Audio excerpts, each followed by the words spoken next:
المختار وقتا من النهار وجاء جيش الله يذل كل له. بسم الله الرحمن الرحيم، وصلى الله على نبينا محمد وعلى آله وأصحابه ومن انتمى في الهدى إليه. أما بعد، السلام عليكم ورحمة الله وبركاته. نال كنتم بعد مثل مولو لمر لا كندولو نال بسم الله إن برنامج وتممو البيانتي من كان لوكو دماسو تلان سي سودو كذا تلان كونون تلا النال بعد معلمو جمعية التوعية الإسلامية Islamic Enlightenment Society بملبن في استوديو رجان ولمو كفول رئيس بات الشيخ أبو عبد الرزاق كبير وفاة دنفا أنين كفول السكرتير با الشيخ أبو أسامة محمد يحيى دنفا حفظهما الله ورعاهما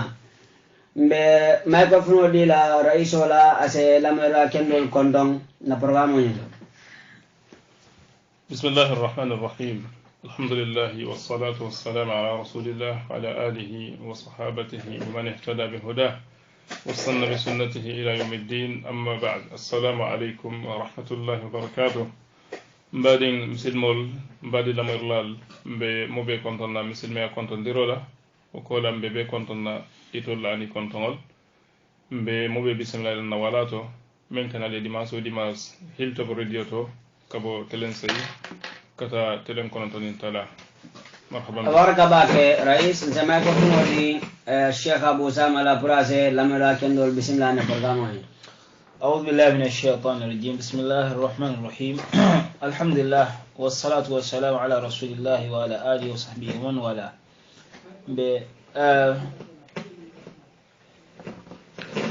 بأرسل الله سبحانه وتعالى كسر جني ما محمد أنا دون كلبه كباري لا مولا نيمال به كونتون بانكو كاروبيلا من كلا مونا ني ولا دات من كرال بيان كي كبهيل تبريديو نيتو كمو به كونتون كافو. السلام عليكم ورحمة الله وبركاته. أبارك باك الشيخ أبو أسامة إلى يعني الشيخ أبو عبد الرزاق الله ني كونتون دني مالا لمرا كندوله يوم بعد مولو لو كنت تمبلا نال ترتا ديام كمنا ولا مو سونيارو لا كوتي الفالي كويندرو كجان كمسلميا أي مولا نافلو تانغالي كاي جاتول تانغانيامي أي بكرو كي سونيارو لا كما ولا فول سونيا ميالان كامن كي نيلا ديالتي ييولي كي نيانتا كتاكا يجيكي بابوني كوتو ajani ko muslimi ayo bekule ko wandi fengo ata dala iye kana ka sunya mari koto bumweke muslimi yakuna aya tale aya beku anda mola na fulol tangabake ya kwendi yanko sabu nyimma annabiyomo nimmu Muhammad sallallahu alaihi wasallam sambula min makanko ay nyina fako ya mari puru ay mol kelandi foita sediya ko batman sada keri namanke Allah subhanahu wa ta'ala yesedi afananko ata Muhammad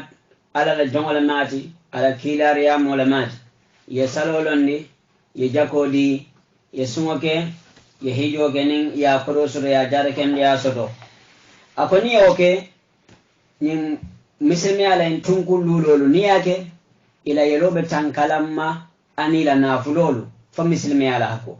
ya itandi ko to wa itandi ko misilmi ya ay mol ni tanga nyami ay ala na fulo tanga wala nyam wotati dala itam baade muslimo e pour yem muslimom baade muslimo ya mutaya fa dalil man daraje ko nyami ate dala e bana ala na fulo ala soro fengo kata ka sunya wala kanya bengam ya ko ni jam fanan ko na fulo ni ko na fulo amanke ko di choroso dam malam ko di mungo dam ma wonte bare ala maral fengo ala fengo mume be birim marsandiso to lambang anin ala nafa fem mi fe yalan ko nafa le bala iko ma te dale ya sunya wallanda ya nya pingam ya dan ko momin ka ke misilma bekule ko mo nyewndi wala mati mo le mati mi yalan ko abekuta adoyata dunya ni alkema na mantubi ye ko ndro fananke sunyaro la kiti la ko haramu dale sunyaro mfende mi yalan ko haramu ta misilma ya dino nyin kono andun suwo min ka sunyaro ke yenda ka bulola kuntu pot wala mo ajoti qur'ana kulbato ya tamini jam ala ko sunyar la ke anin sunyar la muso ni ale bulo kundu pot jola wati fulo e min bara e bulo e min bara kanta mande e bure da wanne mola na fulo da ka sunya walla nda ka nyapinga woto min mara joti wala mun ka bulo kundu pot jola wati e fangale min dogu ale police wala ala fangale o kire nyinda ya kundu subhanahu wa ta'ala qur'ana kulbato ko alfariya ko ni janyame bi mbenginin karo kala menna mbata sunyare kilimo la kuwala kono alfalu wol be mbulu tablo kan koteke bayra be siare society kono bage mol be sunyaro la mol malla ila dimbaya de malle fangol to e malle la na bulo fanando woto ajatta la pour ko kol koyne mol la pour mol saran ko yara fan nyimmin be keren den misil me aman don dunyala ndo aya bekule bimbe nyinin karo kala menna wala mu rais nyinin kar folo mbe ja wala mu misilmeya ay punishmento minta ay landi sunyar la kan anu wala no mo kun kilon to anin society. Bismillahir Rahmanir Rahim. Abarka bak ya ba Umair be Abu Sama fana kontanna be lamar la be bismillah la nakachado wala lam yentimi ala lokun tambila kachal tambita je sunyaro la jawya anin ala toro anin ala kitiyo men muslimi adino kon ko nyin na janjamo sabula anin ala toro la waro na banko kam na society kono mujtama kono nga kanu lamar al fanaliya kono pour ka continue hansa kam badi won ka jandala ado bato do mala mo lokun tambila bi wasita be ngafe ado bato do yala mo lokun tambila bara hakilo ni mon fale bi na tata benga fe ayala moy alsita kanda alma alew sunyara mu fende me yalon ko be ngata min nyame lokun tambila kule me yalon ko ajaw ya tabak sunyara mu fende me yalon ko aka society tinyale sunyara mu fende me yalon ko man kuto jaw bale mat ko ala jaw ya sabula ale alquran ayule jindina kabanan samfata lo sandola kana sungol la kiti o pende junube ko dul be jere men yaalon ko mokake bar junube o junubol man kiti lorin soto duniya ja isa ko men nako nimme nyinke ala jomo nyinati nyanta nyina kelal sariya to nimmo e mo fa al qisas ala ko wala kum fil qisas hayatu ya ulil albab julbo nyoto wala nimmo e mo fa kafa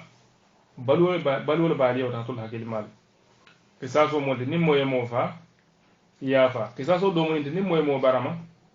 ya barama bi mo kisaso de mo e mo simo kati e ka simo kati sariya na e mo nyaatay e ka nyaatay nyunu be ka mari jara folo fuka ban ningo kende ata yana julo nyum biata bawo masalan ni atar konko ay mo nyimo kati nga fa na nyimo kati sa men nyum kati no nyim kato na ka mari da fa saboti do sa wada nyobe kat lok wala ngana fa idan na mari be jaro ning akende ata ani mo kat nan da man kende ya o keta mari la sato ta mari fana insa fana fa ala ko subhanahu wa ta'ala wa lakum fil qisas hayatun al salon ko bal wala bali julu bo nyoto ndolla jamol kamata ko ni ko sari on nimmo mo fa yafa isafa ko manke demokrasi no keta mo fulele be faala bar ala me yalo me yala film al hakim ako bal wala be nyeje ningalon ko nimmo mo fa e kafa ha mo fa ma fa de kala barata sial ba mo ba kala ba to mari bandile atabela film pura fanan sifa idan wala mun qisasot haddo beje nimmo mo jenoke ka busa wallanto ka kurlabum wal muhaddo lel idan fakadhalika bul kuntu min kambe bo haddo lel kono nimmo suñaroke ka amari bulokun oto junube ale yan kati lori ngol londal duniya jam ko be junube balel kono ko latna imam az-zahabi rahimahullah ta'ala ala kitabu me yalam ko ayatola ko al-kaba'ir ay suñaro samana ko min al-kaba'ir abe junube balel kono oto suñaro man teguti me yalam ko asoneat o junube bal wallam junubol te men kam mo kunno ko yandi asatinde marita jahannama nin alama yamfe ala ñine foñe qur'anu kono ko in tajtanibu kaba'ira ma tunhawna anhu nukaffir ankum sayyi'atikum nin aliyal fanjam fande junube balla insalla junuɓe ndiŋol kafarali o junuɓe baalu suñaroɓe woldel kono ni e fan jam fanda alsila junuɓe ndiŋol kafara qila salama ñin famole ko arramadanu ila ramadan mukaffiratun lima baynahuma ida sunibat alkabair kabo sunkar kata sunkar aka junubol be kafade ni sunkaro sun ñina o sela serum kabo sunkar do kanata sunkaro ñin kan asaw junuɓe ndiŋol be kafar jari fana niya su membe wol farantimo fanan siwol be kafar ako aljumatu ila aljumati mukaffiratun lima baynahuma kabo juma fanan kata juma ni juma do sali asila lokon tambila junubo be kafar idan junuɓe kafaro la bundal siyata bari ka men kafar walan junuɓe ndiŋol kila sasami ñine fomole ko komin tambitala yamen sunkaro kono man sama ramadana imanan wa ihtisaba gufira lahu ma taqaddama min zambe nin meye sunkaro sun limaniyale ɗu ye ɓula anin baraji ñino isela junubol kafari men tambindi nin meye nafini fanan isela junubol kafari men tambindi nin meye lelatul kadro fanan lo isela junubol kafari men tambindi hadisa hadisa naata komin lomnali o fañame alimam nasiruddin albani ani ibn uthaymin ñol tadi ko hadisa hadisa tata ɓe nga fee aka fo ko nin me ñin kukari ke isela junubo kafari yemen ke ani ɗina men kela isalon ko hadisa ata ñombo ñombo yalandi hadisa jamal naata men kayitandi ko nin me ñin kukari ke isela junubol kafar yemen tambindi bar ka fo ko men mbina niwde hadisa me yo naati o mudabitolde men kayitandi ko hadisa o ñim man sahya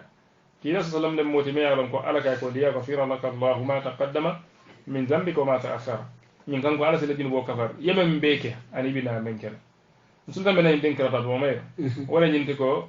junuɓe kafarola bonnalɓe siyani mbaal bar nin men lafta ala elawo junubol kafar iɓe jam fala junuɓe baalla o junuɓe baal wol dow kellinde mo suñarote aɗa ba cokoɗin fololel fanal kono ko ala jawya kan ala e ayo jindinan qur'an o kono ala ko assariqu wassariqatu faqta'u aydiyahuma sunkewol alin summusol alibulol kundu alman dawwala akoñadi jazaan womu jolati bima kasaba ifulo e men bolla bara nakala min allah adu womu jantan katile fanante me yalo ala fawo tombon spécially kadi suŋol la pour que halaka ala wo ñaama nuŋo keta ibajala suñaroɓe banna banko kanda woto suñaromo fennete me yalon ko a jawyata ñin ayo ɗum fanan kiila sallallahu alayhi wa sallam anata fasarle fanan ala barol ba alquran o comme mbalon ndi ñaame kiila sallallahu alayhi wa sallam atele ya fasar aba fasar la ala fo kawla wallanta aya fasar ala barola wallanta aya fasar ala takriratol la ñin dinkira kiila sallallahu alayhi wa sallam aya fasar ni ala barola lokun tambe nga hadiso tambindi jam na aisha radiyallahu anha ako muso dolbe je me alon ko makhzumi yaramati min qabilati al makhzum akamol la tawol lel fu nay fu aka balet abaga so e indila berin kibarol fotata kiilama sallallahu alayhi wa sallam ay ko kesis berin ko lota adalama kila ko aga samana fa quti'at yaduha ila tabulo kuntu jani babulo kuntu la usama ibn zaid moli alon ko kila sallallahu alayhi wa sallam akanunte baram nyinde ye usama kumande kay ko ni muso me nyin kol kete mo la family sembo wala tale mo bambandinel moyti ko do e bol nyimbe bol ya waytita kila ya fa yam fa be usama tata kila ya sallallahu alayhi wa sallam akay ko atashfa fi haddin min hududillahi usama foysinan kanjuro ha alal hakola me yal woni nyanta bola nyinto wallazi nafsi bi yadihi mbe kala man so lan niwe man so be mbulo ko law anna fatima bint muhammad ni atra nun ko tun ko nun fatima bint muhammad fawale suñaro keno la qata'tu yadaha mfon sa bulo kun put woto suñar la sariyoto abulo yanta kuntula walam kiitiyote me yalon ko ala ya jindinan kalandi sungoliye o kayitande ko suñaro mo kulete me yalon ko ajawya hansa ñin kala jawyayitande kiila sallallahu alayhi wa sallam e ñin fo hadis oto même sahari al-imam al-bukhari ya sambana ala tanol kiila ko sallallahu alayhi wa sallam la yasriku sariku hina yasrik wa huwa mu'min sumote suñaro kela to momen naɓe suñaroje kan ay ke limani amode wo kayitande ko limaniya nin denndi kole maati nin moya tew sita kata moola fengo suuña limaniya denndi ko a tewo kolon aya sakki sa nata fatoto ɓe keɗa ñaadino aɓeydantede ala ñaadi kiina ko mode suñaro kela a yatoro kaɓe suñaro ce kaɗa tama limaniya mode limaniya kolontala ken samalo mo jelle kata suñaro le ke lipa marto e tonta yafa kibarolo mo kata suñaro mol kamude ka ñumbo ñombo yabula boto kono e boto samba ya fay jiyo kono hani gambe nya wati soto mera ka keja moy ta suñaro mo ya mute fo ngi soni peru ko ya la ko ya pembe fayni wa ko kon ya bule ka tel haajo ay ta ay jifa fay woto misil mo nyanda sala sunya rola bawo kila sallam ko mota kala to men ne baake kan akre ke limani ya mota nam wo sunya roni na fo janko ke ja jamal el bala do wato sinamu na kan ko tay nin ko suñaaro a manki ko sila kan kalpe sigalal dammalem walla men kam mon la feŋol suña e bumol kono bari suñaaro bondañim fanuta bakel ni watin kono men ɓe siyarna banko kam walla ka ñapin kam kamol ñapin kam wol mo amro wasollel aɗuɓato walla kiitiyo foma jawyata ka siya ñin sundol ɓawa ñin sundol la kiitiyo mente wala buloñanta ka kunde bari ñin ɗol aya men fo alqur'ana ko innama jasau alladina yuharibuna allaha wa rasula wa yasauna fi l ardi fasada an yuqattalu aw yusallabu aw tukatta aydihim wa arjuluhum min khilafin aw yunfaw min al ard idan o mo façon wol ñanta faala ala ko wol joom menti an yuqattalu aw yusallabu kawol fa dakki wallanto ke i pempe walla ke bulol ne singol kunti ya bulwa bulo kuntu ya mara singol kunta ay taro nyam ay jehdi fo den nata be fa ka dum mun ati nol ka mul banko le tinya biite mol man tar hani dum banko femma dina fo nyen dadi ko jawol woto sunyaro mo kulete me yaron ko a jawiyata bakale limana mol e nyanta jam fala wallahu ta'ala ala abarka wake rais nyambasir kendola joya to membe sunyalla ato anin no imbo kan mo kun kilmoe anin society e Sheikh Abu Usama ngombe microphone dile finance ila nyambasir wala nyanga alhamdulillah Sheikh Muhammad rais ya baraka baki ay tom kuma bala jabite yo don bunda jamala bi jemi alon ko be den ni ko la labanda nya ayo men karnate min melka am robri melanko ka boy mol kan kay barama walla ke fa ala nyine foko ila jom mendi wala nyinti anyo qattalu yefa aw yusallabu walla ye pempen aw tuqatta aydihim wa arjuluhum min khilaf walla ye bulol ne son kunde ke wala nyoya bul babulo kunto e maration kunto aw yunfaw min al ard walla ye wudayandi ye mabo yete mabo nyim prisonol be boldo nam oto هذه شريعة كاملة والشارع حكيم سيديون يمبي كمال لنه نياجين كنيم فرايسي بلا تشودي نين هذه النظام القوانين الوضعية ميلان كو مول لا ميرو لا ينين لوالي من لاندي مول يالاندي كايدنا كو ساريون كمال تو بيت كادوم من سومي يالان كو ولا من سا كمال لوتي كمال من كتب مننا نام ولا نين لاندي وتعالى فهم بيبي كمال لنا ناس تيجي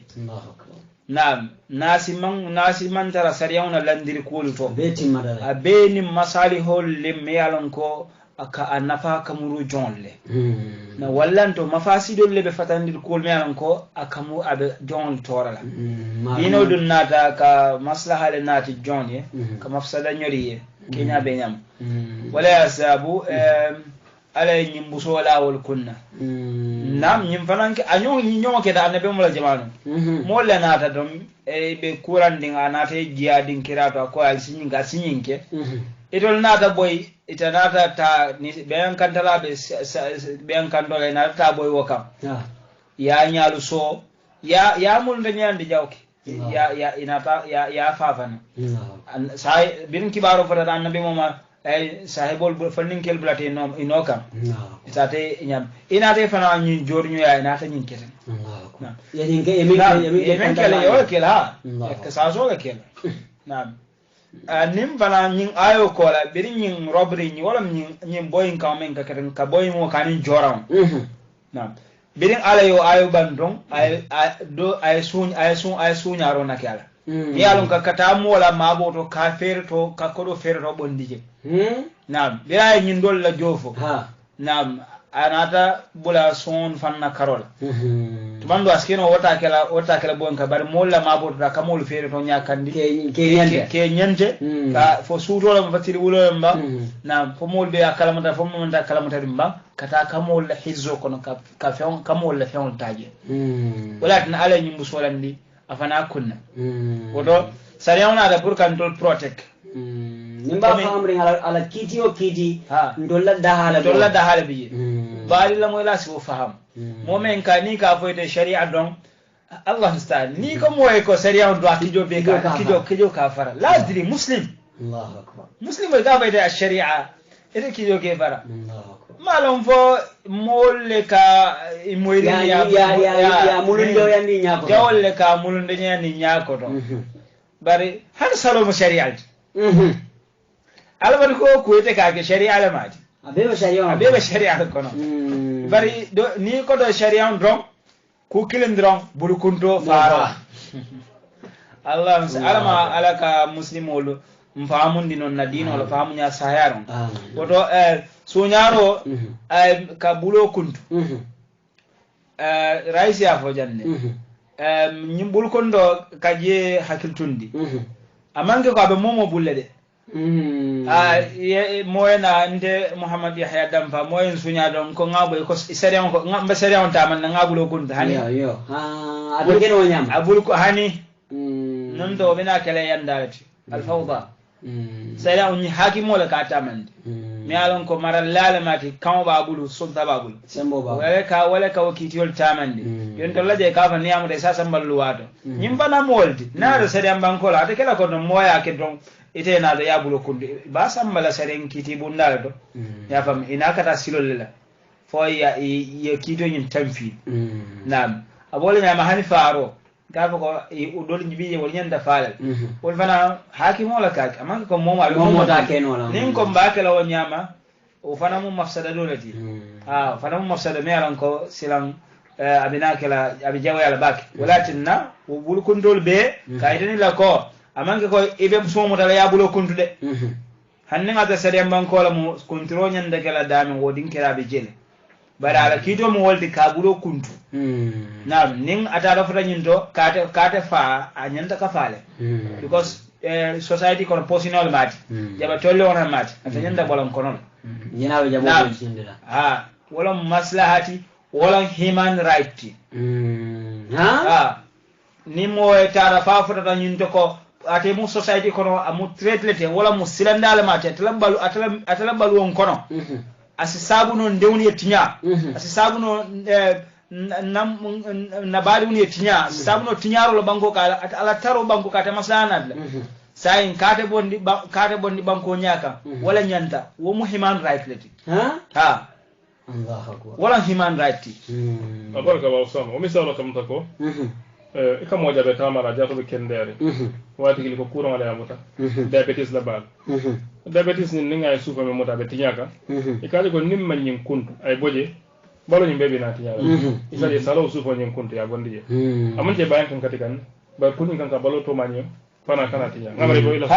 wala comme balo to ma fana sila right shot no ye balu woto nabo nyama woto sunyaro ka sariya wona nyin haddo ka walande aka maslaha balanat bawo sun la janja waten ko raisi afaja mul bukatar haniri mul kata silan jawole kono ila nafulol ni ta expenditure kenola impako kenola ka wafiro ke kada fewn sannan kana asi economy fanamma na bawo abe mel bule be silana nyina ko ninga na nafulo bonde be silani so nafulo teta anyanta la silomen fanan ka banko la fanko era ba ya molle be jemi be nyende kan ni ka je ko ngam kadunga bit keso be bule te kadu kana ko tageto lale so o ba sabu la fana sa sabu no moli yela nafulo mutano ay dunnim funto nyin sitala mol la firi julo fanan sitala si economy fanan asasitinol walakin naka zajiro landije radio landije wazi'u dini ka walandije nyin kamala ko mosi muru mosi fansot no si hanyino wo ko ala buso nyin kaw atharo keno le mo kunkilen nato bang wallando society kono ya fam yo anim bana mol la balu kadete mol be ka fonde kada balu nyino bawo eden da jam fonde da nganna mbuso den ngo imalon fonde nganna kurdu fundo na kaji ngata dinka sewon ite yaji do sako fende bente ba ko le bente buddon ba ko don ko fembe jel jumalo foyde aya sabu molte hanyirin mol la balu kadete ma ni fonda da be dunna juna ikatu hawjirin do mol katu hawjirin nyin kamala ko jawle ha lamaniya tije man security soda o be ka sabule nyin sunya nyin boyin kan sibal nyin sunya ro be ka sabule woto ka sariya ona buso la wol kam nin kamala ko si fonyo wo ka hanyo la dimo la mol sila baluo nya sotono sila don nim funto nya sotono saje ko sila baluo fana nyinu no ani halalo silola ani economy finance grow walam asi yiriwa min bebe athorme alon ko ka songo na buso la kan sayamel la kan akawala na fa kunkilna ke mo kunkilnali anin mo society kono na wallahu alam baraka baka Sheikh Abu Usama nyambasiri kele morora mi ayala rais akma ganka ودير فان سمول ما سيبا مول مويتي سمول من كخير موتي فايدا توبو سي على جل وعلا نين دندا دون سابو دون كو سمو على سابو مو ولا مبور بانكولا ديفلوبمنت تمور كوما ودو من كخير موت باكي بري مول جل لا مصلحه بودو مول جل نفا بودو مول جل نفا بلولا ادسا كلم كون كلم ما سابو كما ifda tarafana nayo fon sunya bukara dun fen kuma kuna fen furin agara be bolo na hadithu tammin li janni man ya'khudhu malan bighayri haqqihi فمثل كمثل الذي يأكل ولا يشبع الله مومي يالون كا نافلو سودا كودو اكا كودو سودا نين سيلول ولا نافلو اكا سودا نين سيلول مي يالون كا ماندا اماري نين بركه بوكا ترايجي akamunda amali kamunda ko do momo yalan ko aka do moda baka kono mo kafa e fende fo barako men mbota fewnyin bari momo yalan ko ena fulo sura nen asilola hanne abiyata nyawnya ala si baraka ko yubarik lahu fihi ala si barako keje sa jidinde sa yirwandi ha wo mukul me yalan ko o ma bijela anim fanale min ko inde kaje ko aka bankola development o samba koma to nyala woti nimbe yajibe ajibe Abu Usama mobe afang develop kan sanji jama aba demondo man kay na flo mas demande ay afan develop ni ajibe ak mas karbanji wa fo le sate ko na singola atara fay tablo lande atara fay kantingolo atara fay bidigolo yena wo min ba fan develop kan pour gada yo be sunya ko yale yo murundu ko mal ni akado fan na yo murundu ko mal bango develop tara ko mal tamanda ko mal atara ko mal so bajira ko sunyaro yara bang amu sababu tikur banko la development ay muru koma akana tanyato ani raise do fanam fojang program tambilato nyin internet wafiro nimbe ke manda ngamero abinajile agenda futalo fandol fanam ye ma ol fanam ya sumballa wo fon raise ngamero abinajile sumballa bo do miyalo ko ajibe mo mi an ko ngenda njayolo won ay tanyum blajam baldo ka na jatol zamanan anin molla jabolu anin dolbe nyambu wafola anin nyambi jamba wafo suba juno ye wuli woni o fefero ko fo wiltan sabani worola yana yo tabule kay mina million sotla o milio ato sotla niyate o tabulu e keni dungudun kilindi ala walla nda weri mai kay bagala jelo ko ne kemi ala yaje sai wona trawda ta sotla fana la bulu fulol tata ajibe bulu fulani wo man dala bulu bani marani wo man nem bulu badala maramanda ada ko do sotla kamera yalo wo musunya ro me nga danjiro rais na je bara danjiro wo fo dam mai bango samba kuma nyama se rais bi ye ko le kado ñu bulu fulo نعم أنا باك أبو أسامة أبو عمر الله بانكو نيا تباك سنيارو مكولة ميا رونكو أجاويات ala jawya sa ko ngabatan taban no rafola bar kuule mela jawya ta bak si banko sendi koma banko la sitorki ya salam funde asatinna banko la development of leta koma do kun tambila ngam faja india no la wala libanese wala me ya lo fetata ya tay da so million tan ni woro akolo yo sil itala mira fe business malam ibo profit la menna abakela sandi jelle fanante ko kala chakan business ba ina dar million tan ni wala mo profit dawo darande mo wati meri mbare meda ko mo ya ron kala dimbayal anala hayato be be men do ko wala moti ba fefera sanji taskino sanji mo la men siato ite na suta kiliyo be ko ena beta Allahu akbar ko mari anya simano Allah asifano ani toro safa asiri selo dum alaifa iman na da wala fa ya lipa ka baram ala dimbal kon ko ko de me ya ron ko ani ko warta baake men ko ke salon ko ita tulañin duniya kono jam toñero mume laabe mo kulete mi ala jawyata aɗum suñaroɓe waɗel kono ala ko wala tahsabanna allaha ghafilan amma yamalu zalimun innama yuakhiruhum li yawmin tashkhasu fihi al absar muhti'ina muqni'i ruusihim la yartaddu ilayhim tarfuhum wa afidatuhum hawa idan عليه نفك لا يسوع وأنذر الناس يوم يأتيهم العذاب فيقول الذين ظلموا ربنا أخرنا إلى أجل قريب نجب دعوتك ونتبع الرسل أو لم تكونوا أقسمتم من قبل ما لكم من زوال إذن ينم في اندمي يا رونكو على القرآن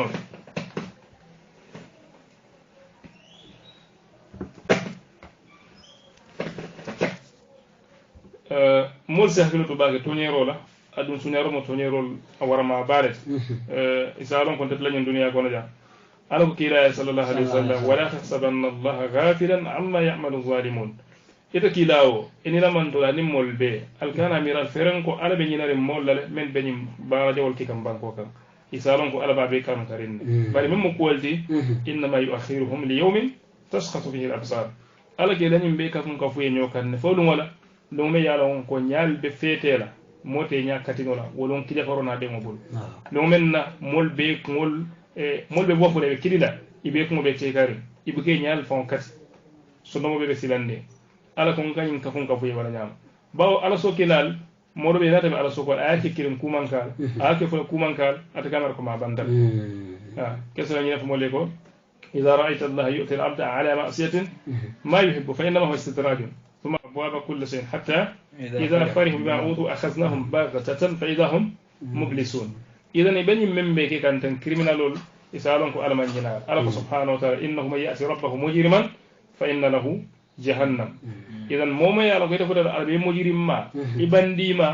يسألون جهنم ويولد بربيا يا فرند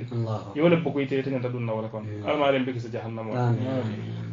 سنيار الله بندال فانو تكمل لكم تنبلا غاتم بالنيامة sila kan suñarol walla ɓe siyari na banque kan ɓe diyama ko wallere robri ɓe keeri bogla sol beje fo pick pocket lawol fanal beje iko amroba walla ko mon attaque nen jorama boglas walla gata molla bunkon kala bogla profol bondi je fan yeɗum yaatela bunkon sila kan tala fanan beje men yalon koy ka bondi walla posol kon barakete ñawne ɓe jaw yatal même ma ɓe jawma baati walla men kam wol ñapin kam bawte kufulal laño kam yemola kan suuña yabalo dimin isi mol fa wato dol mo ko timme ya donc jaw ya tabak mi sibol nyanta jam fala yo ni musu nyaro dole fanandi mol men yalbe si office o kon ibe su nyaro laji wal fan sila ala subhanahu wa ta'ala a jama ni ya sunya ni wa sunye fanan koto dimba se dum ala be mal nen dimba dum manta dum ala imari se jara ni we jara ise dimo bela la police idan o be ko la a junubo dum fo janjantala ba da man tu ko be dariyeji ibatar le nyato Allahu akbar aka koyata baga ita ɓe siri office o kon sénéral beela senole beela dow kuwal so misalota komin claque walla moyna tiya pesode teya e ñanta dontala ɓe notole kela fof kari ñaato walla fo jaari ayna ay même pesa ñanta kela ɗala so wuri kilinnade tubaba kamoto engrais kamoto ni ɓe wuri kilin sapela ika kilinne sape ye 0 saba keje wala muy tetari ba naade e kilin saba e 0 fula keje kam tamu dala skemen ada ngende ke dala so wuri kilin nade silan ceme konon do be o be ñata tel la karola itamari ni menti wala dala skeme kilin bo misal kilin nade idan ñin do ko femba beje do ko la jaba beje wonyo ka kaje e be do ko la compagnie to wala be do ko la banque institutionnel e ko tebe do ko la man na to ko la to bara siyata gam tel be na wek beje education beje ministry jamabal siya ministry len siya idan ita lol de ko ka lañin do ko dinkara ñanta ga moto le san itla manager misal ñanta moto car le san moto ñi a ñanta kala moto sifa car ni car le yeta moto wa fila le ko kon ka moto wa fila bari mba wa fila dal ci million kilin net yeta do ko mba ka dal ci wuli kebe sey ndo ko nte wuli kema wula tallu men ko million kila ko niya sante ya mbe commission di le la e ka ok no problem yeta ye banko la million kilimo samba ye moto sal adu ya jadla do men sa afino wuli kema wala tallu ya sa million kilinti amuna masato de wala ma commission di le la idan ni de million kilimo njo foka ban ay wuli kema konde ako ni mura commission la sabasir na alfa ba ya fo non jan sallu mbe programme ako dol ka fo ala modo ko atul la boss bu ka kulek wala ni ndego ni ndebe do ko wala dula karlo ngani department ol to fada gamtel beje nawek beje gamsel beje education beje isiya atula ministre nyanta ka sensitization no ke fendel e ko nsura ready bon la mel ni be contrat ngal e ko ngata hilto radio to etana ta jam ini manager diamoto ako entek one month advertisement no imba kala dal ben jora misal fe wuri kemal wuri kemo ni tebe tarra jikri ni ko ninga nyinjo adoyata nyawnya 1% wala 10% ajanta wadi la misal fe no wuri kemal ya fa nyanta wulta wadi lan ni na da yo di wala mon fen di dala samete contrat ko di la yo ko do ni menta yata kanyu wala ka ya men de sala ko suñaro le ma kira sallallahu alaihi wasallam ne mo ki jeka kanima blado bera jagodu na na ta futa a jurma kila ka ina ta ka nyimma futa alhamdulillah aka nyindo de wol mo jakoti nyindo yam fa o mun na ku dewal kila ka ako saybole ko mabara ko amen mun mo la problem mo nke kin na hajol ikane ka fanya ko nyindo mo ita dal nyindo yen sanawal kila kuma na man siya bana fala bun ko ay ajibe fo ina di la je idan ko na musu nyaro tala du da dole ñin tipme ka fota ne ñin commission a femba be musu ñaarol commission se dino ni ate tara ko yole nte mo business manol wala tam business manol e ko ñante ñu watri men na jam ne client tan samba ñan andro mbe jola 10000 misal fe nte ka ta client ñin taro ngan taro ko sangi samana ni e fen sang foka ba ngan sakta men no timmata wala afon client tan wasiya misal fe barin ko momo ya sang isalam ko naye feŋo san ni nguli men kawa ko wala mbe wul kidindiri la je sa ngalo be ka data ita jimpu sike kala je nan to la jan da je stra o fen ko la o man ke tanat ikla ni ya samana wala ntla ni nga samana iko ni ko ni ana timbe ni ngam dilel ngam men ta wala iye njomu jorol bayde be do ko la banko la dula do fa baje asafo isafa nyanta ka moto lon wala me moto le tal department nyanta ka moto sangay ay ko do tawol bul ka ka moto sa do ya ba moto ni fonsa do ya ba moto ni fonsa asita e 1 million moto yo ko do dia bara bita wuli ci no fula moto le sam to ni ba dunda la korda yalla ne ka kanya ne to liya mo yalla nan kamen fote won nyongol siata bak men yalla ka ta man dije ndada la do fi solo konom je da me lan tema dije ko suñar bunda sa tarno wol ba do be karama bundal kenno e kan nyako man sakunda do ko ni men faade bita ja an ka o sikeno nyaadi akonya hanni buga kan dum tan ndiya ko e ka do man ndaba la ka nga faade an ka amana akoy abe fa karobe faade be ko do dire ida ko bukara ka soro dal ndum e ko yiye nan ni fa na do buti fa ne dum ko Allahu akbar ngalo ko man ci man sakunda do ko la ci ka do mantral be bara siata je bagal Allahu akbar man sakunda do ko lemba compagnie do ko lemba ibe do ko la mole bulba mol be nyanta hakilo dum suñaro bundal siata adun niyata yela korda lo dimba sira korda jani no mama jana ise jara no la jara bon ko te bayra fo yof ñim boss ban ne ka be ke suñaro femba be jara kala high blood nata diabetes ñapi kan afrimet na docteur be wala medical wala fo yu ken la Dakar lemba ibe jara la ñim ko do le fay bangi bulu o ko le fa dakki ya ala taraji o ko le ye kon di ba rais mena ko kundu ngare hakilo bagan ne modo baka cala kanyi history sifa sengani ako modo beje apanambe nin office kono do ko wala bara abuka du ko muda abuka yin sila sifa mi rais abuka mu abu sawa ya fajan itla hoja yo akaran da fa no ulam program reja ni hakilo blan wala ja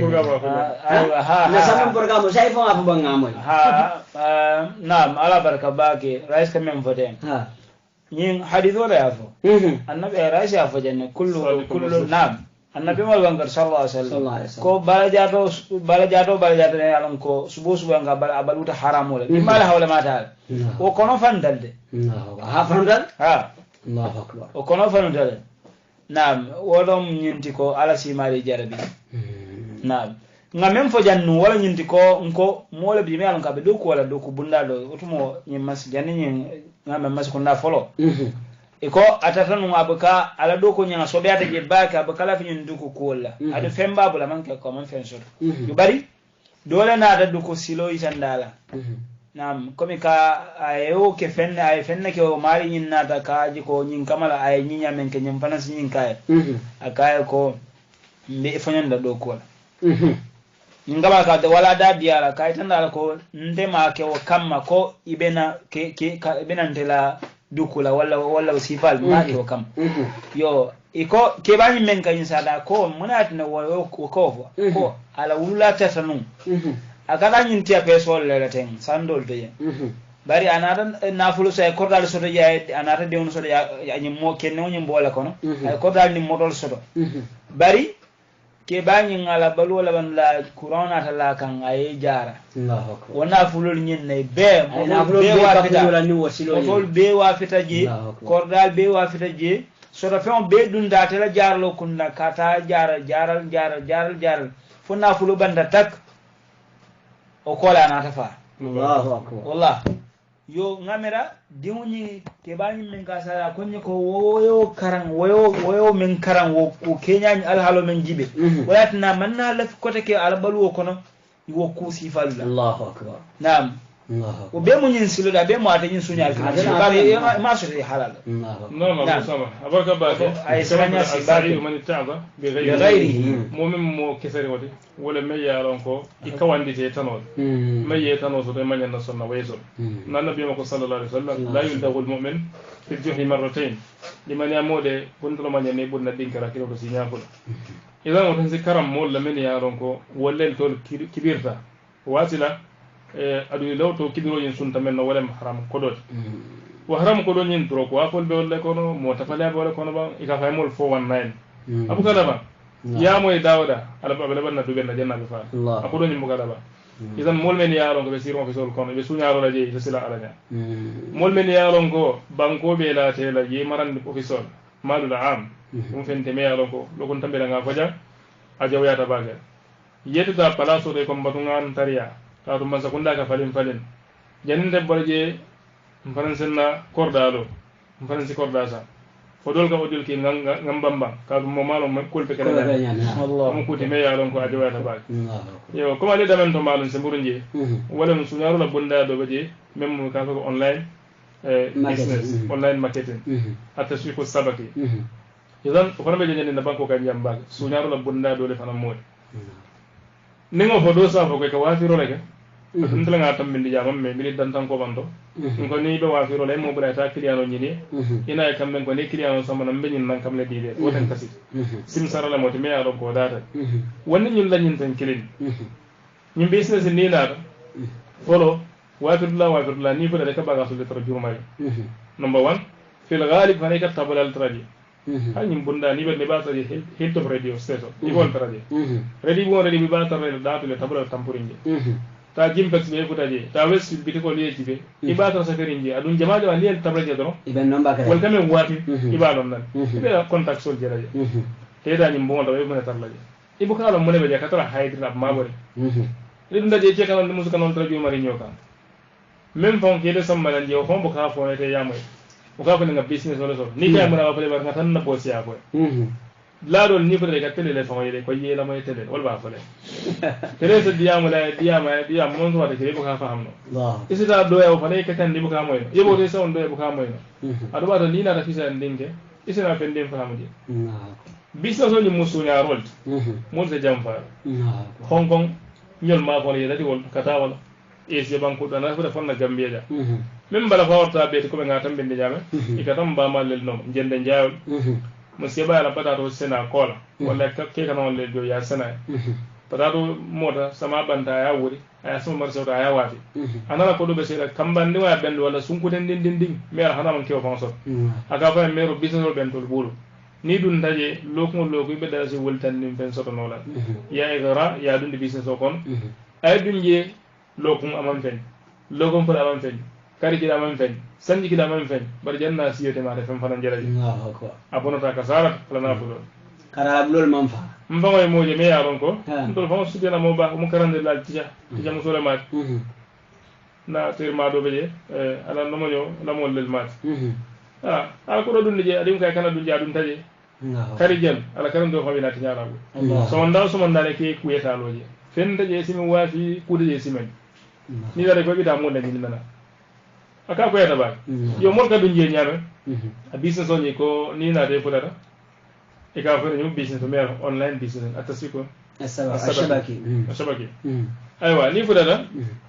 e ko la fa register ko ha business mo ba register e kana le yasa ni da batimat ila fa sandiro kala je ni fama sai ke dundi da system ko non pour ni murunta ne salon ko na client ko to la ni ala se talaro ke e to ka da system ko bar ni non tan kilin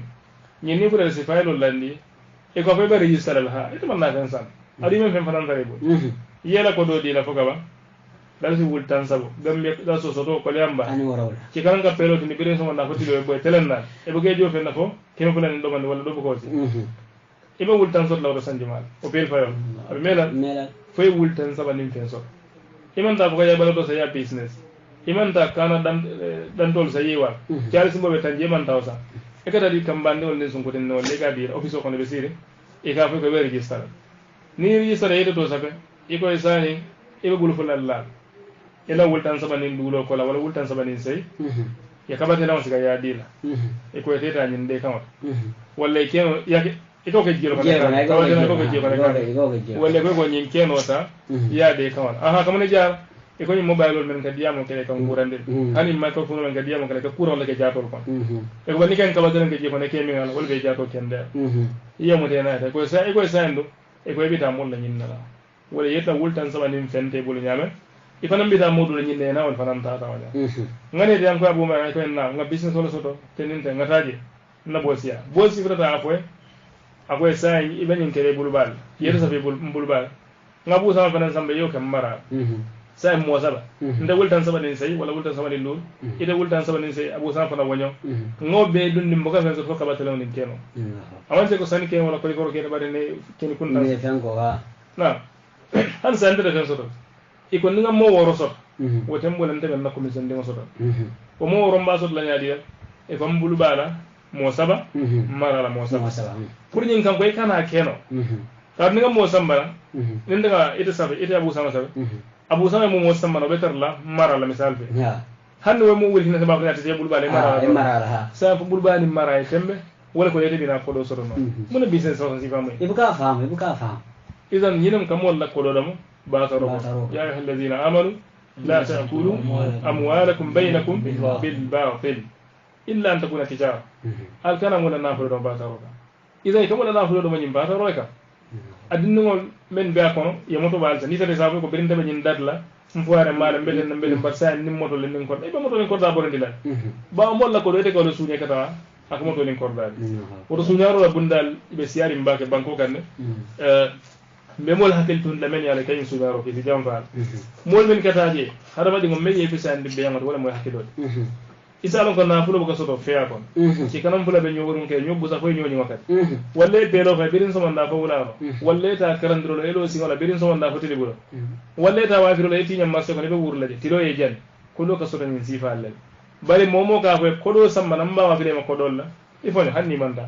ko do baka sanno ko do ne wultan sama nin fen joya karo kadi ben nan kam la soto kane fam batani ko do di namba fali ne na ke ko do ko do fali wulti keme de na ke wulti keme fulat chama bul janka ben fala afa en bodo ngoto jan sa wulti do ngala kam idan mo hakilo nyande na fala wallahi ta'ala abaraka baage rais nim hakil tundo nim kumata ba kan badi ngol sungol siada la sungol sifal siada ba afa nyame ndefa ko noni mon na kafnya mado tatela office to la katela ko kiskis mo folo nuwa sida wolo nga montro wati jama sile nga kacanda ma famu ne min daro ma famu anu ndega sabere na nukta min fo ga sabere woso mo muta na ta man famu na tatela bosia ni wasida ma famu no fodo gamba ngai na rangi ni ngaro la ko nyum boyalo mine beje so bandiya da mare beje bandiya da isa moje raisa na isa moje itla wodunina wala bulu fulo e va itla bulu kilo mamba daga kuma ita mi ya samana je da kuma bandiya da mare je wala mol se hakilo du woldo nyen ngar fla nyom beje wato nyen se number fo mole dum o ko langa nyen ngar fla nyoke 6551047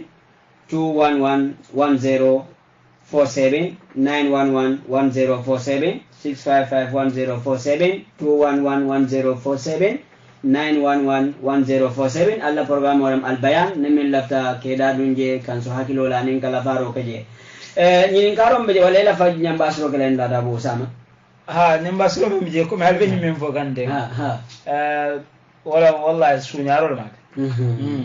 yo bari be men fo la drole ñindi ko mo si silala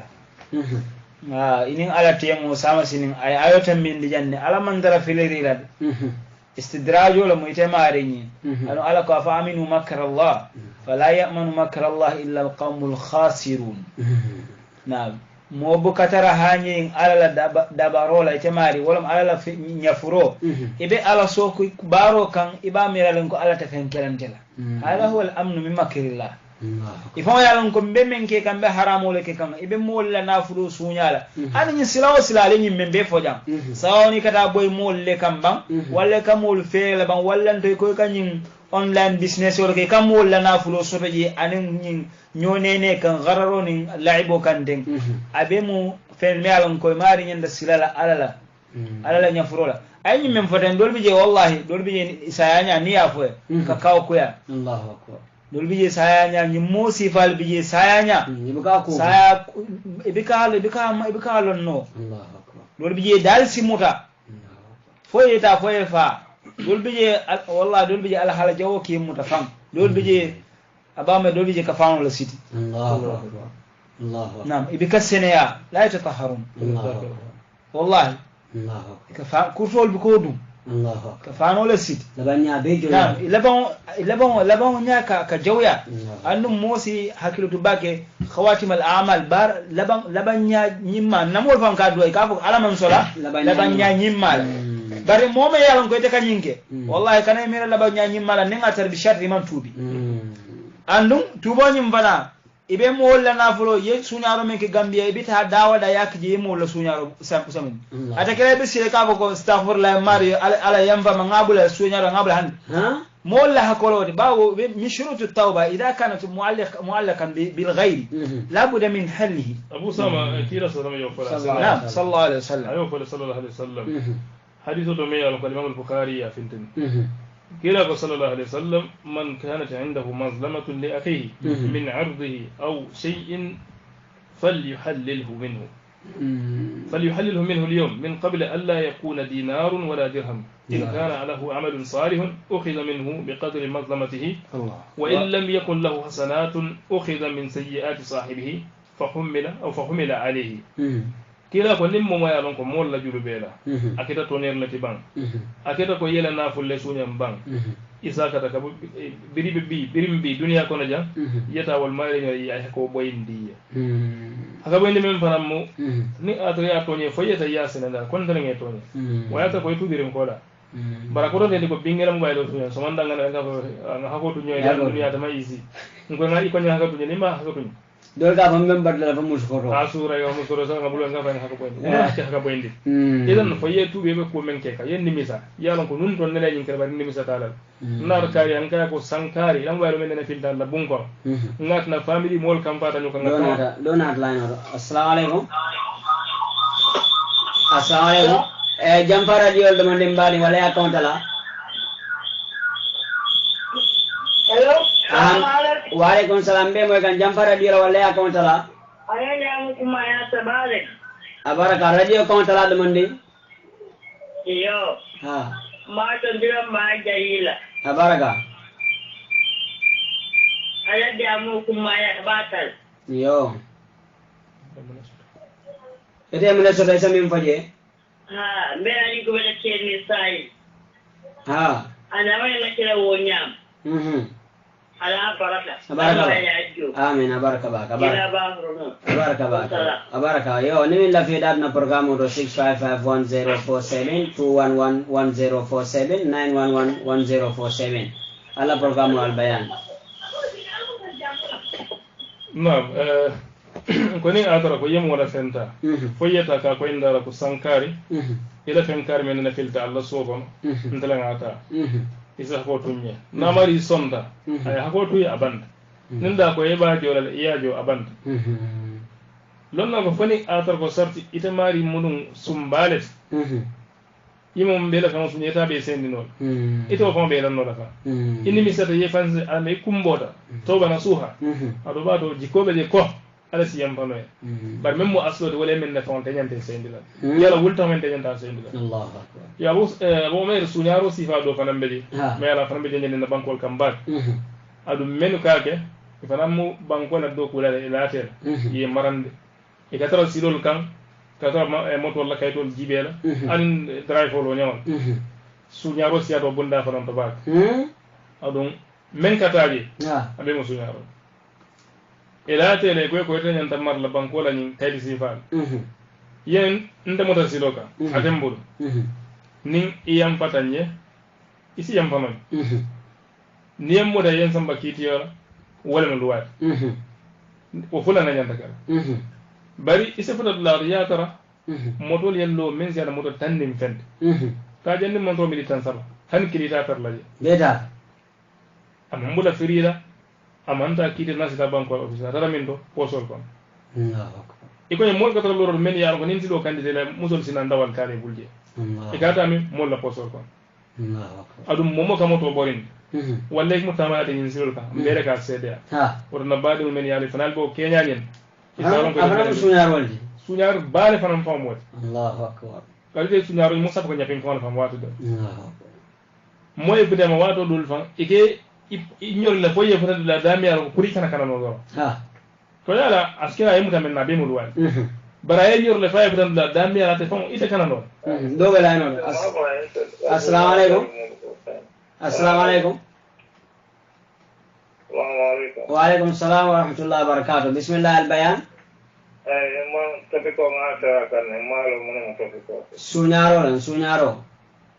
سونيارو ها على جويا ها amen kan wala musahata na tare mo to ni ngam sunyaro to nem matano jannen ko kal mo fulola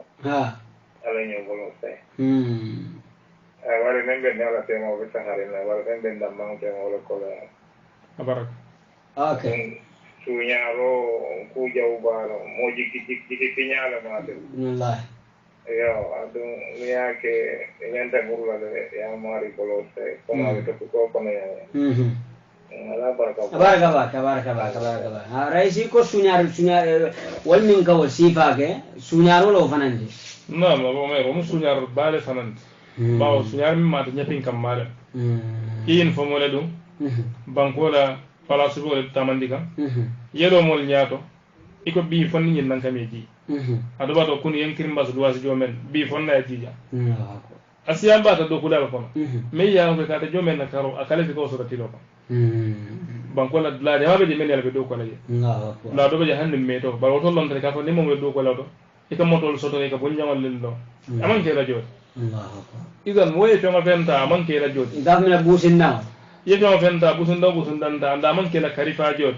isalon kaman de buriyata Allahu akbar ko atodun rais mero kuma kuntu fonde ka moy jam bunda do bije kuma ay mem foten e ka fo ko ni bita do ko jin kam wele de ko ni bita do ko je ka machi kuna ko le lay Allah machi kuna ko le di machi kuna wala ka fo ko dimba la be jan dimba wala ba la ilaha illa kam wele de abu saba ko men ka kwani ka fo le ko na jawya kan ngalo jawya wala ka ko gane kali ko mol ba kunna to men siyata men beje bu katin wala no kafo men siyata men beje e bu katele ise mo na fulo do ba taroka e mo men fala de wala e fe mo fenta aman ke la jot ila jo wala nim banko satete men ila ko men let e ka men sa beje ko nyante jol e mon ila salari mu nyin nan kamlet alwan skare mu nyin nan kamlet alwan skare mu be mu satol ti kambe wala mo e hakole mo puri wata même manke wodi de fe mo fe lawo kan isalon ko manke hakole isalon ko men do di hakole do adon hakko mi yalon banko be le tamat fuarol bank nyamatol bank sinol bank muskafurinke ede ko wala tay kala dimbal balunda mo jele bunjawlo jang mantor bunjalo lal tonye mo jele bunjawlo la moto bal gare ala sokon akoy tam bela ko nyin najjo atimi bunjaw ni lono saya bo ni men don ya sunya ha edano ko di sifa quand même fote yedi won karanda sama pour la wodi ngol na mo na fa ifa na fa na sila ko le kaso haram ko le yela bo ngolo wala yedi ngol karandi wala ike mano so wala ike ba masamba hijoto wala ita ton kata hijoto wala ay siranya si bagale alama alakam be so man tawana kan so ka jam fa min bara si ba na furudu mu fitnalti imman to bi mol fitna da nyin kodola bakele mool si hakkilo toto baake mool me yalan ko ɓe ñin kuwol kunna ñin suñaro a sifa o sifa mbayɗin e kolonga kono sa yaɓini ka wati men na ɓe nan kan wati men na maalon anum kana tara hañiri ñin juloluɗa nin mo tata fata julo ɓaala ɓe ka salama almamo ka salama ɓaɗi ka musilme olle ten don yeta e salama dankoddon idona wursama julome yalon ko nte wuldanno suukon naati yakko tiral bentema n koy ko ma koye dala suguri kilin ila inganniyo ka yendontal moye na fa amo julojo e mañannaka salama soko sa nin men ɗum itata ite amari la bundare kati alamani bota ñanta sanna men ite o samɓe ina mira fe wala juru moñanta kela ñaɗiɗo ode kay o silan o ala de oka fumara wala fumara daro wala ingolo ko tan suñaro oto raisi akoy jankaɓe junba balla kono mi yalan ko nin alama yam fe mari ase mari debrano dimba kono le mbe la fanyinen kar sabanjo min kala wala la bonti wato be nyo saban kan nja number fa ni min la fe dag la programme on yendo 6551047 2111047 9111047 rais nin suñaro min al yafote yara fa manke ko milkata nyapin kandiro damma wala milka mol nyenta kala fe wolta bar han official kono fanan dum dajele yo mune nyin samne ka saba ala siada ko sawbol bala abu umar barka baka nin ko suñaro ko men ngafata men taladulal lel bala hado wato ni ko suñaro jumala men ka saba men siyata ka ko do ku baliya ko do ku baliya jama ka men kerker wala man sakunda man factory yo amanyillo o saati na mo sabo kilin nete ne atar ko wala be kere baramu do ku baliya de men man tara do ku wala suñaro barin captain men be official kono yalla wolta mon ke do ku baliya do wala no assalamu alaykum wa alaykum assalam wa rahmatullah bismillah al bayan yo limbara inemba welcome back ngejo programme biya tabaka alhamdulillah baraka asimo kawan de anda asimo masilan fala bari min badan ko chefo ya fanyame raisi mo bilole ti fo wulte mo don don min na misalo to adunya tema ya bila nuwo mo na da fa mo bilojo almamma nyana tanda suduma mo men boyta mo ka o ka ko yada ba andale gundari min ma ten wonde siare mbaki aketa sababu ta tilio ko le andi mo do yo barado bato alkanyin palaso min foten ado wa nim mo do ko la ni abondi je fa ka kamfa Allahu akbar andi ko akami so to tido din kirato na da lo so ko na jobu ko si Allahu akbar bari ka mo je ni ko ni ka mbe sambare do silo la ka ha wo ko kontano wala Allahu akbar kada ta ka je ko tan na jod nya na so to janne ka ro be fa Allahu akbar iko tawo mo ni gula do ba to ya ta do do ko mbol ya ta do ko wol ma bi le ngani wala ale min ko tonya ko min be ni ne hakilo ta be kana la banyera jara no Allahu akbar ta hada ma de kumbo to yeto fenta ko ni amere sirin ta wala yi sirin ta wala Allahu akbar do e hakil to sile ba sahih kila do kwali sallallahu alaihi wasallam to men to na dan karo la hanna ta pa piro la Allahu ka to pa de ni ala tema bandan ben tije Allahu to mo nyande hakilo to la yo adno ni sia bata na society ko none bak yo mon ka da koy ka nyin je ko ka je ko nim man tara balu mo to nyin te no la atra man balu Allahu akbar yo ni de man nyin je do te balu no la Allahu akbar balu dum man tara den di wala na ta nga dino nga balu na dino ta man dino man na nyin na ka balu kan na dino boyni Allahu akbar alama alayhi to khairat amin amin alama alayhi so man ta do amin amin alama kira ko mo moylati amin babula nyin ma kana no amin alama kira ko mo la moylati ni hakilo la dana la moy ni bisola amin amin bari to mo to man ko mo la moy bisola hanna ke sata nyaadi te tala ita ta abeje kukule andu ni wo keda dralon ko te dal be salati lela Allahu akbar ala kana te dal salati amin amin amin kama ala en betanga amin amin inshallah la baraka ba baraka ba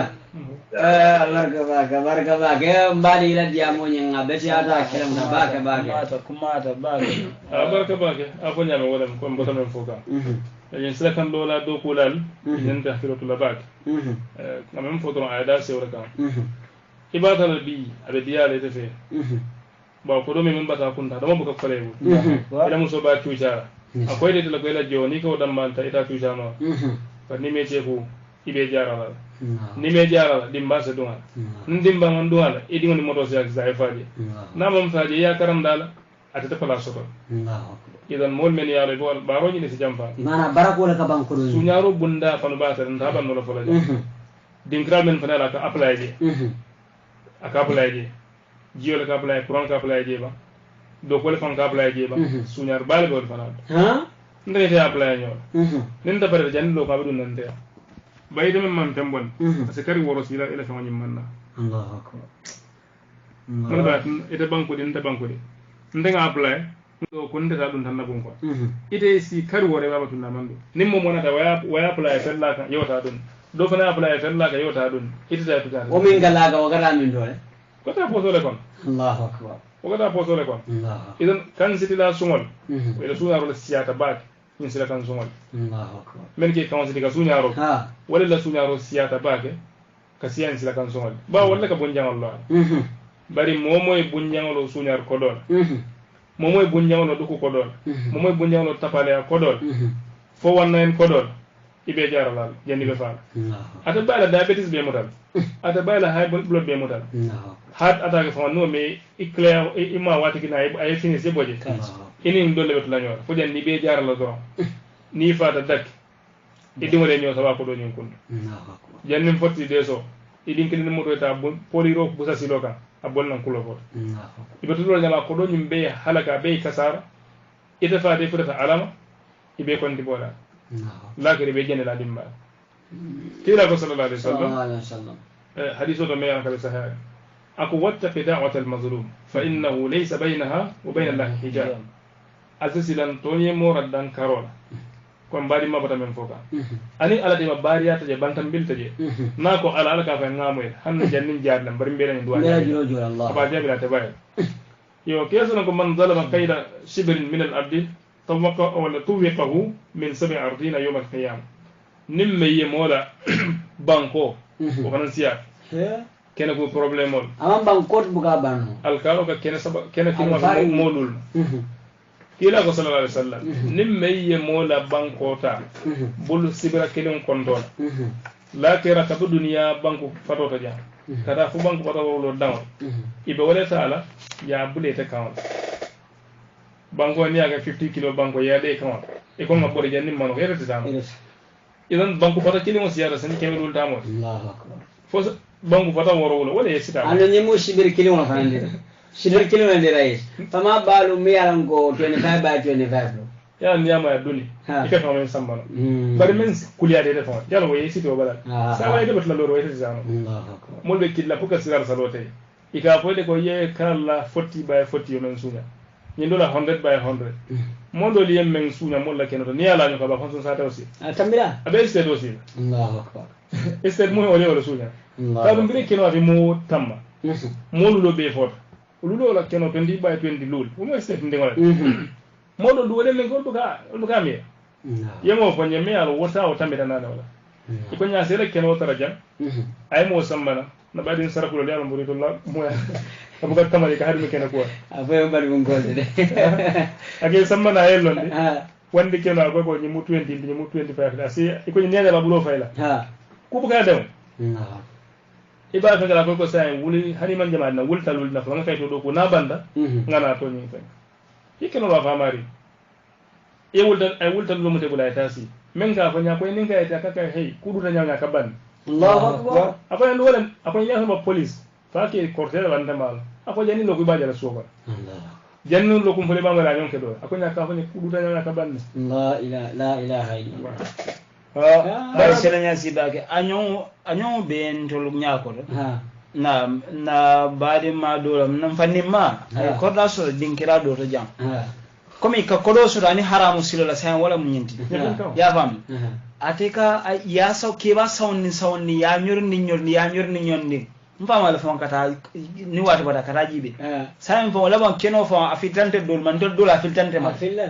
nte malon keno nyumbe dami ya fam ke ban ya nyondi sai bar moñi quand même fo wala ñindi ko ite mala bu ka baraka o moñi a ke dole la wol nadunda kol kono naduna kidi kol kono yala korda ya kuntu fo korda de zam Allahu akbar ye korda me ate fon be sabatirin ko ya kuntu laban ate fon korda de zam jongoro la ni ngatara ala manda ke moti me alon ka tubita korda ibita mu me la wafida imbal bitam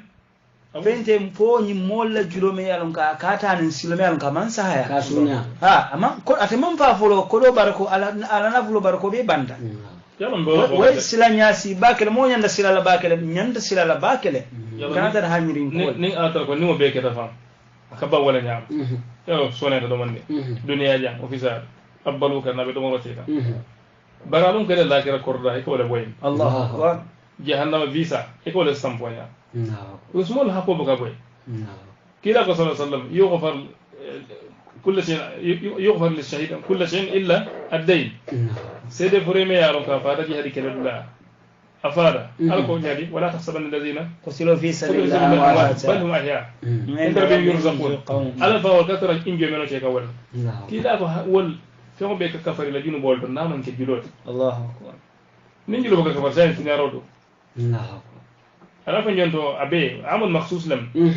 naman ka juro ron de sunya rome ya kamol yebo sarol men kamol ele parol ni nendro kamol dabe je bari sunya ro fanam ba wala ma balel kon wodo mo le fata sunya ro nin kan sita sumo office kono talal no fata sunya ro no fata sunya ro kala mo be ko do sunya rais nin la ay maram fomena programo kala khassa nim bangu sunya ko abe siarin bak bari modol fani woliye fansu kaydol soto comme ça kaydan ko jamu yaade ga creative ay ga wandi banko wafima atra mangela dingrat abe na ka fanyuma me keno san 100/50 wandi kayto iko yole ana stamba na fa I want this side la stambo len kayto abe vindin ka keno wafa atatan ara ka bida polio ron kenatiel na ya de ni sunya sifa le je kene kilo je miyaran ko mo sawa mo nan mo lulu ibe ya wafi la me ibkala dimanda bena kayto o fana mu sunya ro tan go mi ango abjoya da baga bayal game ko ba kuntal fa bang fra ro dum ite aduni way hakil to siba abarka mo me sunya ro ni bunda janjan tabak ko na fa nyaara yo la wanta men nyin ka wala men ka tinna asa wala al janjanta da yo na office kono silal tan ta fono mena fa wal tam hadumo ngabun jawlo hadumo wal tam wala ba wayte man fo do wala nin ko do ko bali wal musumbati ida ba kan sila bari man danka ke do ko la doronde ida musini do ko lalde je e man da wala bari ke tan bane jala fa direct ikira direct to fa wala tije ko nyaanya te ke sun kapteno ikake sumbati ni moto sanne sunya ro keje immo la ko dul sunya ika pension la ko do sunya Allahu akbar moya siyo be do ko wati man yalla man sakunda al bosi borin do laje abenin spitaro laje ika sai ta kodo to le do ko non be ko nyala dia ko be da halal ya da hande ka bar karo karin ka don ne bonni la kodo wirwe do ko mba dile mo kodo fana mosa kata aya kata fo mo ni be woto aka dalasta Allahu akbar ila mi rabe nim mo wuli fular ka wajulo wata kala pension wata ni te ka dalas fula bondol be ta to kala jellet sial mo ko di balde no fana be ka kala mo nyanta silana Allah subhanahu wa ta'ala ya lon ko ketulaja sunyaro bundal Allah na tambita janjanta baka siaran yo mbadin fondin ko ta me yo sab e go do ko kala ila fe balu idea ila fanin so ko deta kulo ko te musol jeneje awiti te taro kosa do ko deta bol fayta sunya ni mu talume ne yi fa fayla filefa isan wolta men to wolen do ko bariya gambia be nyamen sante momo la fa balula i halalo i ba sotla masol ba wulo ko ne kana be sol so nim ba ko yatna fon kel beta isan masol be jam ni da masol la do ko da la fa be la fa be sol be la fa to nyam do ko dala kamal e ko so tar jaka fole be so la ka soto non do nintil gando sita mol ka tara yayi la ibe do ko dula ni non bari bi bukat mo be tar men be jam wol be ka tay sabalat abe ka sungot ani wani sungurun kono man ha ba na yi lam bayro sunya ada rabbulak maket inna ma ya san dal subuli sawa ada sawa fin de 500 la ma wori Allah am baragon tewul ni ko so tiri mo ko diti yalde tewul mo ko so tiri karo be kala jelle to so ko di jamal ni amanta benta wala amanta walida lam mala ay ruwa saba sunya no tiri kini na bi wa hanna tara 1005 kemi lulle wala 2005 ay ta hotel badala kulo bodo ay tikito sala boy fulay ye sungudol ta eni dum dolo menje drinkol menje ya be tinyaaji yana samo fana wuleta Allahu idan wolta molet katabaliya nen do ko baliya yebalu ay diya wolta molet men do bisol kono wolta mu hadu mot barakere nyaaw be sir Allah subhanahu wa ta'ala ngaran ko tetla nyim banku kambe faala lumbe sila momo fo ye siti ja kaw ye jindi lo bon jama sam ye jindi lo sel fo kono na ilo pajerol yetulori yela mul konto wolu molle be drive ci kanol du ye drive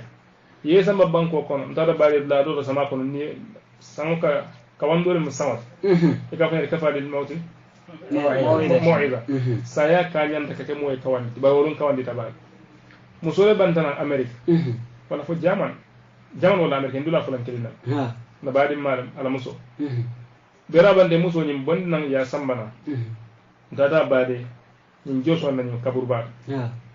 mbudale dinko sing amam mo wala non kon kato si kolo allah ikama ko ni ndawek la pay ko la jilo kunduji ndeko fo pay ko be kame ko hani janka keten e ko jang ikiba na ni fure na ta yala ndi dinko sing bay to leasin kabrin somanda fure be na kambe jiyo ko je mo be ja ko je na aka tuka bonye kan ko la aka pompina wala Allahu akbar ke kan wala nyen dulina na ta ngala de musole ngamira musul ke balo to poto nyame Allahu akbar ike nyada me ko nyame ike ngon singol jangande nyame yew me so na se ko no fewon ci kunda ye wuran ye do fenda jawbe do so kono ye sipi foy ja kaw jiyo so di lanan jiyo ko na dunde wala Allahu akbar poto duri daru ne jiyo nga bula wala kono ka ko nyor din ko kono je poto saba ko ba Allah wol koy do laje fana bu kajiri ke bu ka fenge Allah sambe mo kala ka jambol kati ka saba baloka kanyum poto sinan do ka juruma kanje nga baade lo to wolen ni ko yata baade ko saya kañanta kake moy kawandi adum mo fanam bebi tawol president nembang ministre lembang do ko la muyti bang ite mo sifa o sifa sun kanya muji lumbe si de be sibla la foye ja yene yenyu ro banko kono tumbole nyosa kombe nyosa banna ko hawle mo se mira wolon wala yemira no meni ala benna subhanahu wa ta'ala wallahu ta'ala alam baraka bake rais naam baraka bake ay silanyasi mbenyin sunyaro mimbe naam sunyaro sifa be mbolema lol sida bo ka ha lol si kol ke ha asiade ka boy mol kan nam be wol malade komi ba wala zahira be kering fonin ke bin alhalo mennaten ka moy boy mol kan ka molu nyabin kan ka molu ferto sunya nam ba ma bara sifa be sunyaro sifa be mo yalon ko ba bunnat abe kol ko me asiande ala nya salam maliya ala kas dikaje ko ala ben korosi kan na nyaben na lem badun kana nyingi ala kamma ta ko wala doyata ala nya silamo doyata ba kanyi men nyol foten ku ko la ta nyawnya ba bandal mo men ko yalo o hakilota ala kam hakilota ala kam yo wona nyoni anin fannin ke kuna yin fo kata baliya du ku baliya nam anin yin sira femma yin dolo mi ngoni nyama saboni drogumani ani nyin sira sabulu asifa sira ni pewne ufana na maya sabule because ni mo soto saje ko asi nyori nyen nako kata boy mo kam nyin kamal ko hanata be taranson ni sobe ja bo son sobe na o son sobe ko me ray membo mo baylo men ko wuli mo wan ven hani ataw kay asulata fen ko mem mal kabanu mem mal na o son sidra bandata yo wonda ngo sodron nam anen abe kol kon men vanya asiandi wayin de sariya mantara banko kameango islamo sariya nabe tamaka dingira men do nyin kol ka doyal ufana ya wala tarabali ya jang ufana ya asiandi nenga te islamu wala kambe tamaka kwa islamu ya ni nyame ngusibal ka doyal nam anim banam